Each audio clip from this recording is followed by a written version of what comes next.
কিশোরগঞ্জের করিমগঞ্জে আলোচিত সৈয়দ আলী হত্যা মামলায় ১৩ জনকে যাবজ্জীবন কারাদণ্ড দিয়েছে জেলা ও দায়রা জজ আদালত। বৃহস্পতিবার ১৭ জুলাই দুপুরে এই রায় ঘোষণা করেন সিনিয়র জেলা ও দায়রা জজ আদালতের বিচারক মোহাম্মদ নুরুল আমিন বিপ্লব।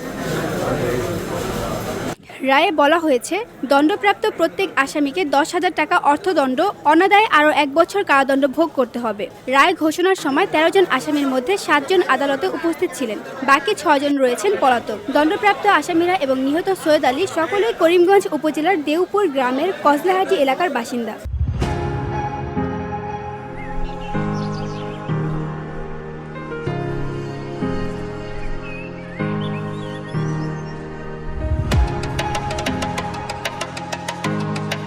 মামলার পটভূমি অনুযায়ী নিহত সৈয়দ আলীর সঙ্গে আসামিদের দীর্ঘদিন ধরে বাড়ির সীমানা নিয়ে বিরোধ চলছিল।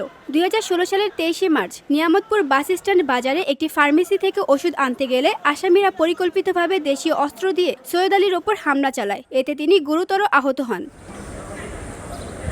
প্রথমে তাকে করিমগঞ্জ উপজেলা স্বাস্থ্য কমপ্লেক্সে এবং পরে উন্নত চিকিৎসার জন্য ঢাকা মেডিকেল কলেজ হাসপাতালে পাঠানো হয়। তবে ৬ দিন পর ২৯ মার্চ চিকিৎসাধীন অবস্থায় তার মৃত্যু হয়। এরপর ২৫শে মার্চ নিহতের বড় বোন পারভিন সুলতানা বাদী হয়ে করিমগঞ্জ থানায় হত্যা মামলা দায়ের করেন। তদন্ত শেষে একই বছরের ২১শে সেপ্টেম্বর মামলার তদন্ত কর্মকর্তা করিমগঞ্জ থানার উপপরিদর্শক মোহাম্মদ শহর আলী আদালতে অভিযোগপত্র দাখিল করেন। বিচারের দীর্ঘ প্রক্রিয়া শেষে আজকে এই রায় ঘোষণা হলো, যা নিহতের পরিবারে কিছুটা হলেও বিচার পাওয়ার আশ্বাস নিয়ে এলো। VOD Bangla news desk.